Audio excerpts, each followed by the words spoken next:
মাত্র ৩ জন ক্রিকেটার যদি জ্বলে উঠতে পারে আসন্ন টি-20 এশিয়া কাপে, তাহলেই হবে বাজিমাত। এই ৩ ক্রিকেটারই বাংলাদেশকে জেতাতে পারে প্রথম শিরোপা। পরিসংখ্যান কিংবা সাম্প্রতিক ঘটনা বলছে তারা রান পেলে ম্যাচ জিতে যায় বাংলাদেশ, বিপরীতে খারাপ করলে পরাজিত হয় টিম টাইগার্স। বাংলাদেশের এশিয়া কাপ জয়ে ট্রাম্প কার্ড হতে যাওয়া সেই ৩ ক্রিকেটার সম্পর্কে বিস্তারিত জানবো রিপোর্ট। দরজায় কড়া নাড়ছে 2025 টি-20 এশিয়া কাপ, যেখানে শিরোপা জয়ের লক্ষ্যে বেশ ভারসাম্যপূর্ণ এক স্কোয়াড ঘোষণা করেছে টাইগার টিম ম্যানেজমেন্ট। এবার দল নিয়ে খুব বড় ধরনের পরীক্ষা নিরীক্ষার দিকে আগায়নি নির্বাচকরা। যোগ্য 15 জন টিকিট পেয়েছেন সংযুক্ত আরব আমিরাতের। তবে সেখান থেকে 3 জন এমন ক্রিকেটার আছেন টুর্নামেন্টে দলগতভাবে ভালো করতে হলে যাদের অবদান রাখতে হবে সামনে থেকে। তাই তাদের উপর অনেকাংশেই নির্ভর করছে টাইগারদের সাফল্য।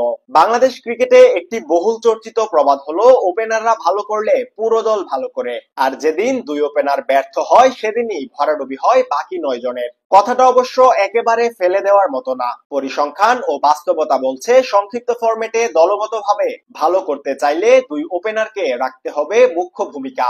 এশিয়া কাপে বাংলাদেশের স্কোয়াডে 5 পেসার তাসকিন, মুস্তাফিজ, তানজিম, সাকিব, শরফুল এবং সাইফুদ্দিন। গুরু সেই টেইটের চোখে এই 5 পেসার কেমন? কোথায় তাদের শক্তি, দুর্বলতাই বা কোথায়? এই অজি কোচের দাবি, মহাদেশীয় টুর্নামেন্টে নিজেদের মর্যাদার জন্য খেলবে টাইগারদের পেস ব্যাটারি।